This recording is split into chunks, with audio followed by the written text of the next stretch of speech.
Son 25 años de la primera vez que entrevisté al economista Mauricio Pozo por recomendación de Rodrigo Paz. Era un programa que se llamaba En la Mira, en Gamavisión. Gusto en verlo a los tiempos, señor ministro, y gracias por su espera y su disponibilidad. Mauricio Pozo es máster en Economía por la Universidad de Notre Dame, Indiana. Es diplomado magna cum laude en el Economic Institute de la Universidad de Colorado, analista económico, y muchas otras funciones, entre otras las de ministro de Finanzas en el gobierno de Lucio Gutiérrez y en este actual. Buenos días y bienvenido. Hasta ahora le ha tocado a usted continuar, completar, mejorar lo que se dejó hecho. ¿Cuándo comienza a ponerle su propio sello a la gestión económica para que no resulte en un tapahuecos, señor ministro? Buenos días, Carlos, por la entrevista, gracias. Bueno, esto no es un trabajo de simplemente darle una continuidad, este es un trabajo de lucha diaria por defender el programa económico. Todos los días se tienen presiones, se tienen amenazas para el programa, formas de desviar la ruta planteada, y por esa razón la perseverancia, la continuidad, la profundidad en los casos que corresponda es parte de lo que tiene que irse haciendo todos los días. En ese sentido, sea que se haya iniciado o no se haya iniciado en determinada fecha anterior, el que uno continúe en lo que considera que es correcto es parte de la acción de la nueva administración. Ahora, usted como parte de eso, planteó un recorte de cerca de $700 millones a los GATS. Ardió Troya y el Ejecutivo le dijo: Mauricio, revisa la medida. Y luego les dijo que lo que máximo podría darle, y eso parcialmente en distintas entregas, sería $90 millones. ¿Ha desistido de esa idea de un recorte a entidades seccionales y municipales que no tienen nada que ver con el problema que ustedes heredaron del gobierno anterior y que se ha agravado con mayor endeudamiento en este? Bueno, realmente lo que ha ocurrido, Carlos, es muy sencillo. Hay una fórmula de aplicación de los ingresos que se llaman permanentes y no permanentes. Los permanentes son los tributarios, los no permanentes son los que vienen del petróleo. En un caso el 21% es para los gobiernos seccionales, en el otro caso es el 10%. Y lo que ocurre es que si estos se reducen, la torta se hace más pequeña.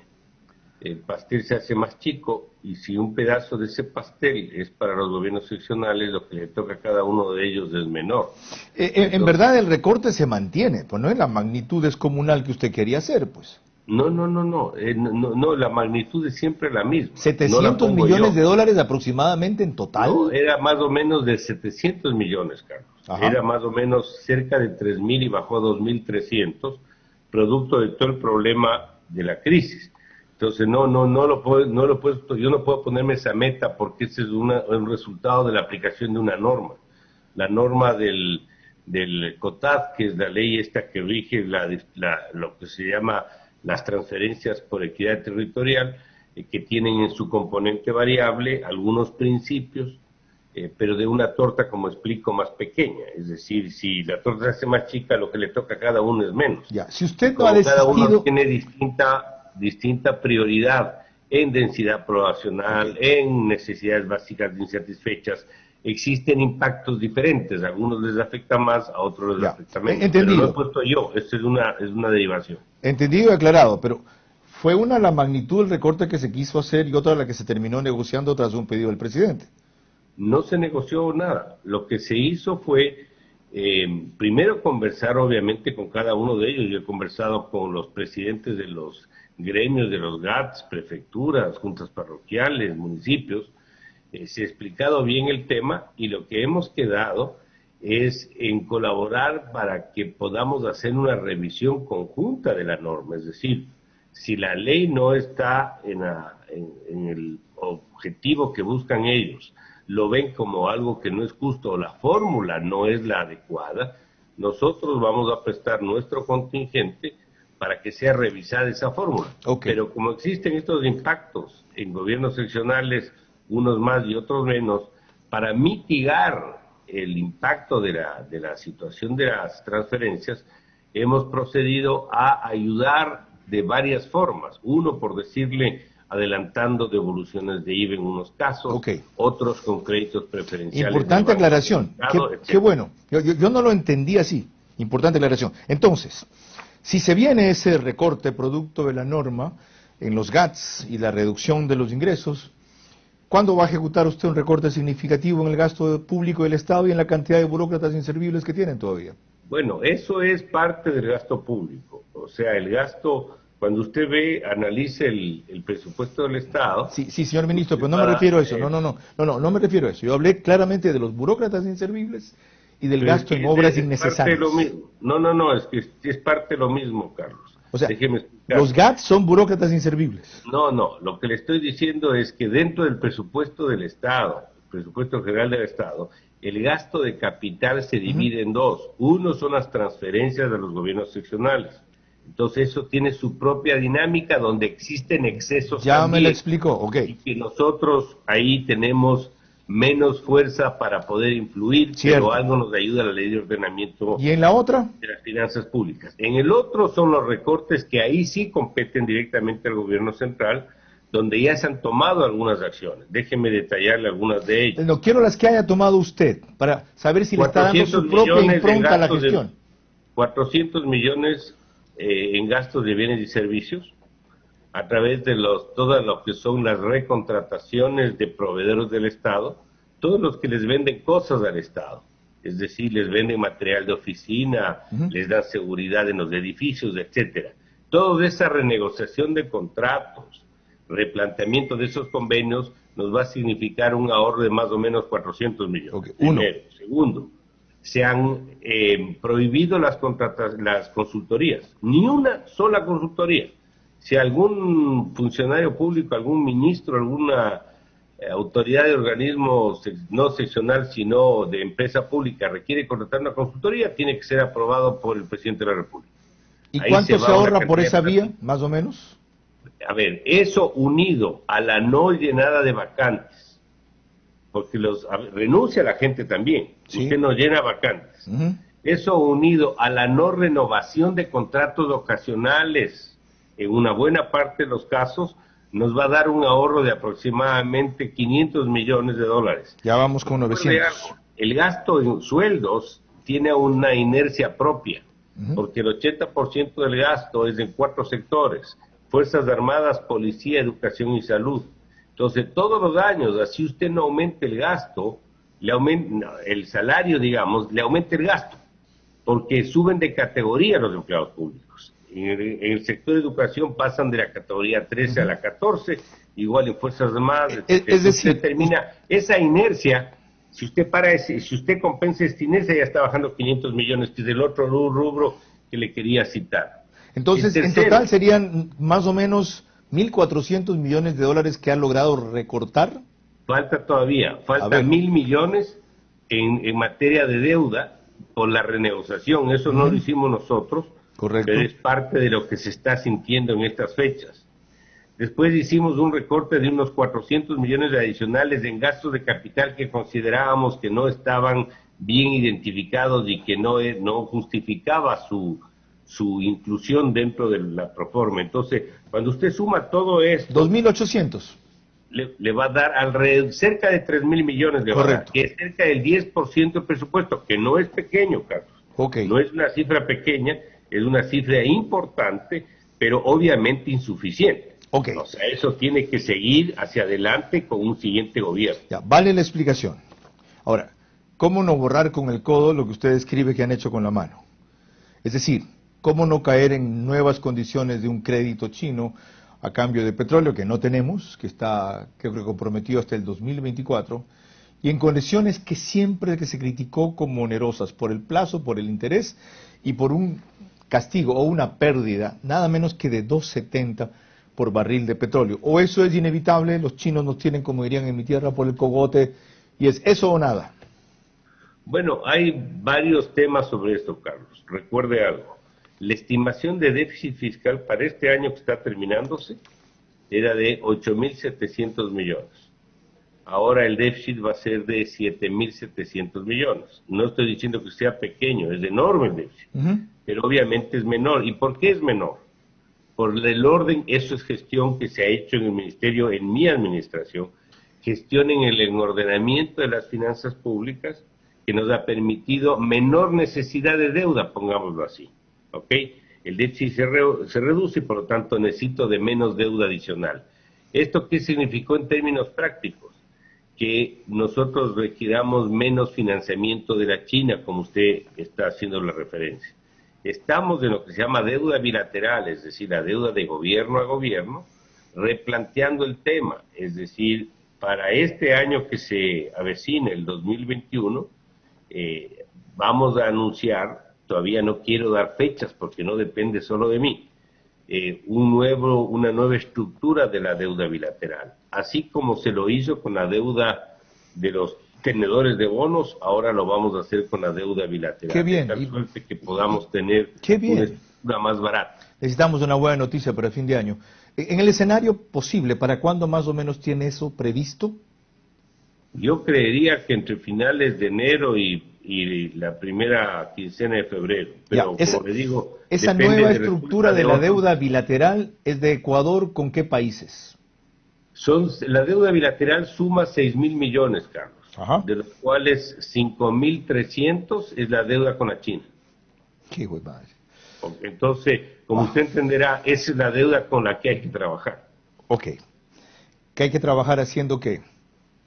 Todo lo que vamos a anunciar, o sea, un proceso de reestructura de esa deuda, de tal suerte de poder tener una estructura mucho más barata de la que tenemos en este momento y aminorar la dependencia hacia adelante de ese tipo de endeudamiento. Ok, fines de enero, principios de febrero. Antes de proseguir con Carla Larrea Falconi, estamos con Mauricio Pozo, ministro de Economía, son las 7:58. Una inquietud adicional. Cuando conversamos, ¿usted tiene 2 meses de ministro? Estoy ya 3 meses prácticamente. Los primeros días de enero ya tengo 3 meses. Parecen 3 años. ¿Ya? Ha perdido más pelo. Ya. Cuando conversamos hace 3 meses, y estaba Yolanda, usted dijo aquí que entre las cosas que quería dejar avanzada, estaba por lo menos un borrador de la reforma tributaria, de la reforma laboral y de la reforma a la seguridad social que tenía que emprender este país. ¿Cuándo aborda ese reto? Ya abordé. En el mes de enero estamos terminando ya el primer borrador de las 3 reformas. Hemos avanzado a muy buen ritmo. Lo dije en su momento y hoy día ratifico, con apoyo internacional de técnicos de algunos multilaterales, sin costo para el Ecuador, técnicos del Ecuador. Ya revisamos unos documentos previos y estamos en buen ritmo, digamos. Yo creería que para enero ya tendríamos terminado una primera versión de estos temas de reforma. ¿De cuál? ¿Cuál es la que más avanzada tiene? Es difícil decirle cuál, yo creo que van más o menos igual. La que probablemente en primera instancia podamos hacer conocer es la reforma pensional. Ya, esa es la que está más adelantada. Ok, lo otro, mire, cuando usted anunció el mecanismo, yo le dije que me parecía excelente. Porque eso de estar buscando consensos entre todos los involucrados es no terminar nunca. Pero también sería una pena que ustedes lleguen con este grupo de expertos y de técnicos nacionales más su rectoría a un borrador sin, tras tener el borrador, consultar con los sectores involucrados más que afectados, una primera reacción para enriquecerlo o modificarlo en lo que quepa, sin esperar un documento de consenso que nunca lo va a haber. Con suerte el próximo gobierno, si tiene la legitimidad suficiente, será capaz de lograr imponerlo. No. Respaldo mayoritario suficiente. Los consensos son paralizantes a veces. Y conseguir las reformas de la Asamblea. ¿Va a saltarse usted ese paso de consulta o lo va a tomar sabiendo el riesgo que además corre, ¿no? Si lo hace dirán, Pozo quiere hacer esto, el gobierno quiere hacer el otro, nos han marginado la discusión. ¿Cuál va a ser su línea en esto?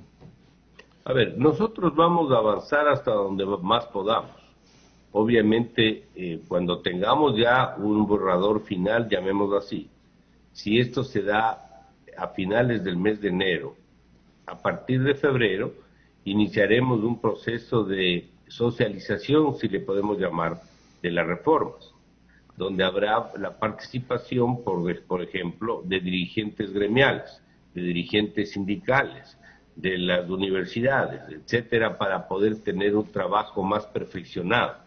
Pero lo que usted menciona es verdad, o sea, tener un documento donde todos estemos de acuerdo, eso va a ser difícil, pero sí podemos pretender tener una reforma que avancemos lo que más podamos, pongámoslo así, y que los puntos donde no existan los acuerdos puedan ser discernidos en una siguiente administración. Pero ya habremos hecho un avance importante, Carlos, porque ya estará, digamos, la estructura de la reforma armada con aquellos puntos donde no hay coincidencias todavía, pero que tendrán que ser resueltas en los siguientes meses. Entendido. Esto, finalmente, una vez socializado, comunicado, difundido, conversado, etcétera, será entregado en el mes de abril al gobierno que resulte electo, para que éste tome la decisión que corresponda y ojalá lo pueda emprender, porque esto no es una necesidad del Ministerio de Economía o del gobierno, ministro, sino del país. Perdone, se pasó de la raya ya. Muy mala idea socializar. Está bien consultar. Y además, yo entiendo el proceso distinto. Socializar es una cosa en varias etapas, progresiva, amplia, va y viene. Consultar es una vez, nos encerramos un día completo, todos los actores de la reforma a la seguridad social, y una sola vez, un día, los highlights, lo sobresaliente y líneas maestras del documento. Eso de andar, peor en este ambiente electoral, en este año de crisis con la pandemia encima, la vacuna que viene, o sea, no arruina el trabajo que están haciendo.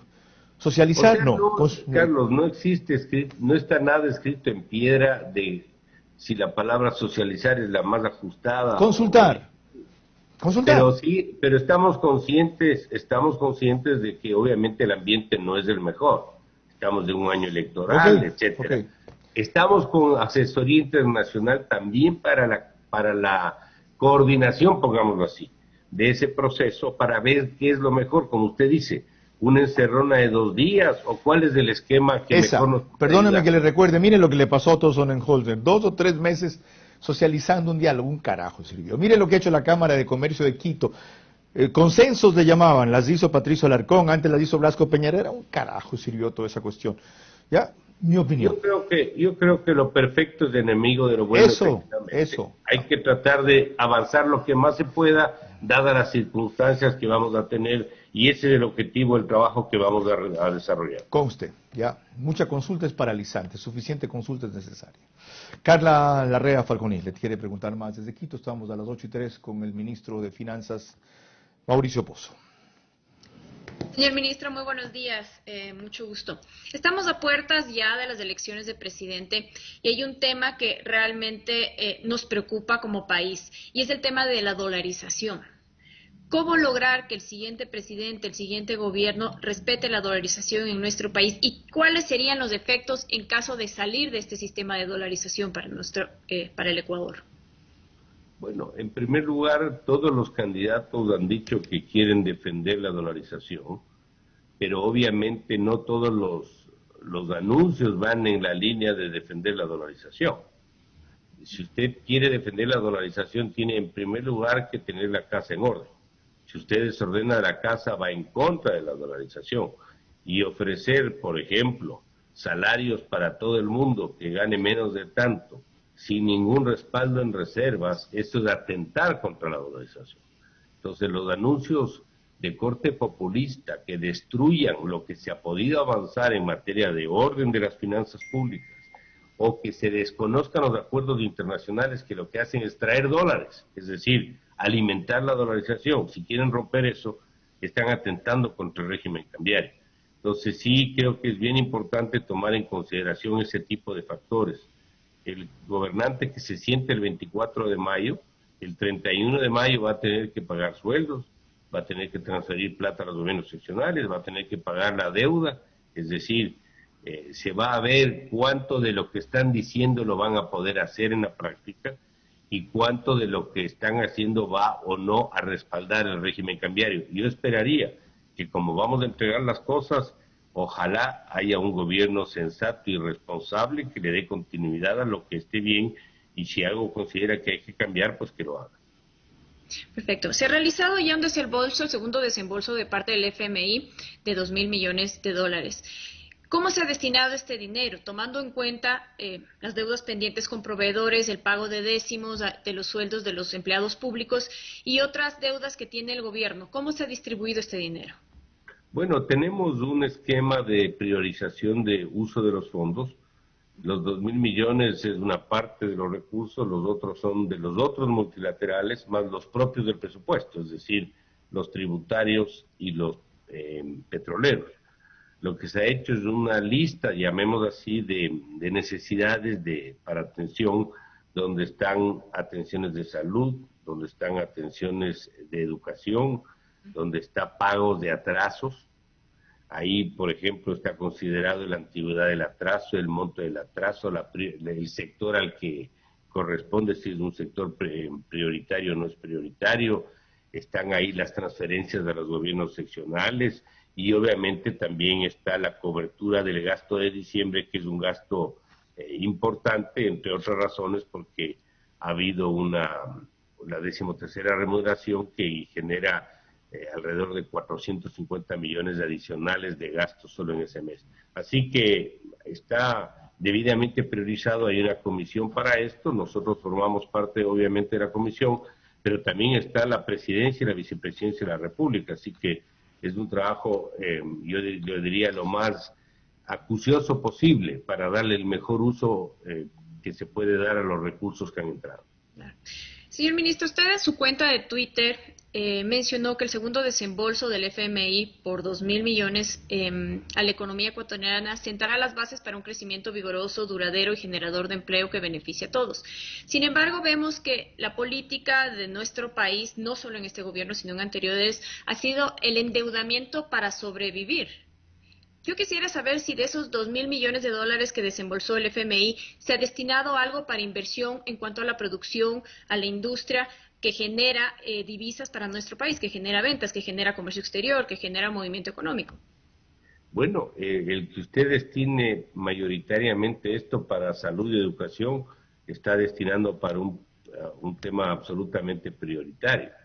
Por otro lado, nosotros estamos con los recursos de los otros multilaterales también con unas metas de financiamiento para el sector privado, que es el principal promotor de la actividad privada y productiva del país. Ahí hemos hablado con el BID, hemos hablado con el DFC de los Estados Unidos, estamos hablando con la propia CFE-CAF.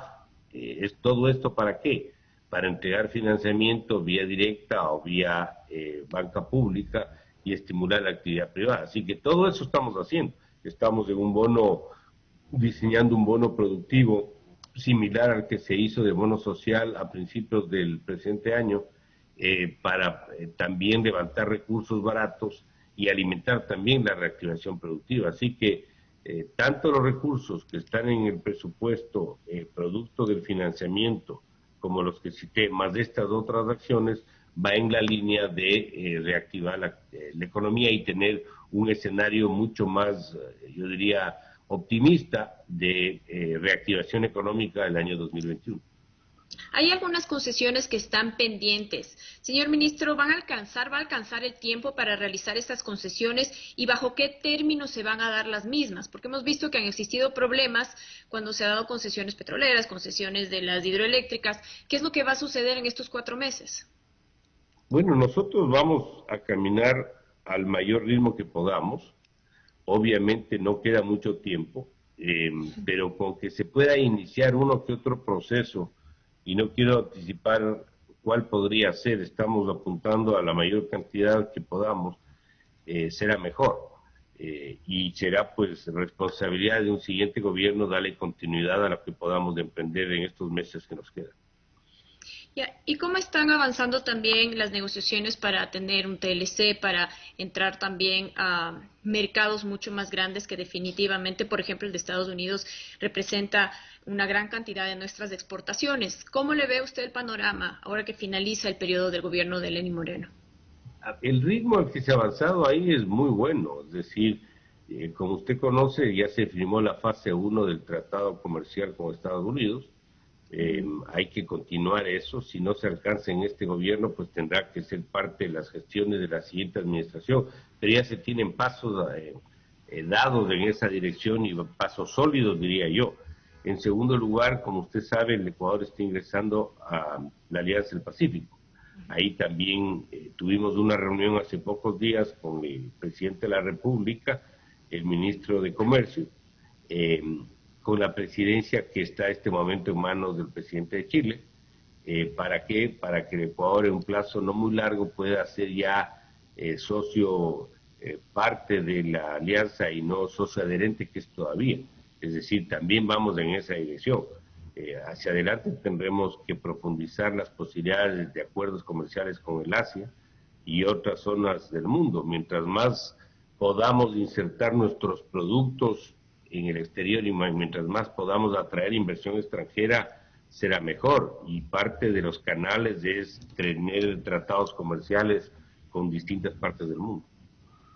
Y para finalizar, señor ministro, concretamente, ¿qué debe cambiar la política económica de nuestro país para dejar de endeudarnos, porque estamos con el 60% aproximadamente de endeudamiento de nuestro PIB, y empezar a producir y dejar de sobrevivir de la deuda de los multilaterales? ¿Qué cambios se necesitan hacer?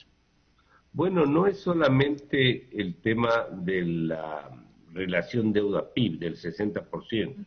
Usted puede tener una relación de 60 o más inclusive, pero en una estructura más barata. Es decir, plazos largos, tasas de interés bajas, lo cual compromete menos el uso de la liquidez para atender esas obligaciones. O puede tener una relación menor, pero mucho más cara. Entonces, parte del tema es la estructura en lo cual se está trabajando. La renegociación va en esa dirección. Lo que acabo de citar, de buscar una estructura mejor en la deuda bilateral, va también en esa misma dirección.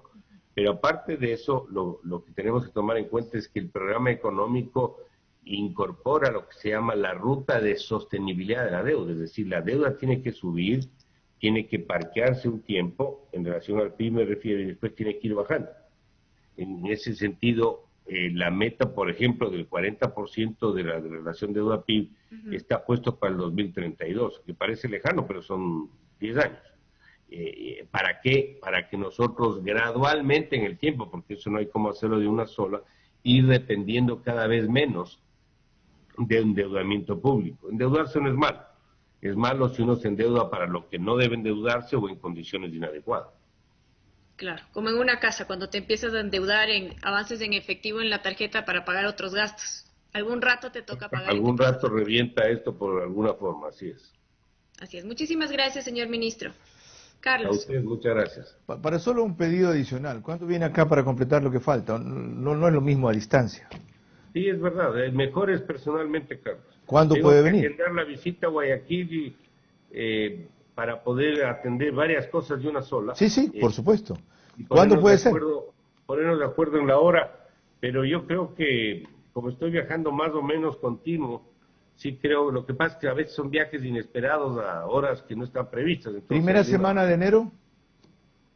A ver, no, déjeme hablar un poquito con la gente que me organiza la agenda, a ver qué cosas están agendadas para, en función de eso, ver qué día puedo estar. Es que la ahí. gente que le organiza la agenda no quiere que usted venga aquí.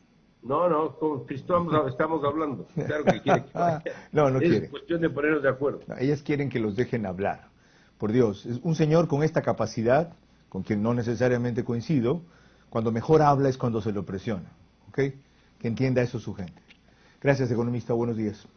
Gracias, Carlos.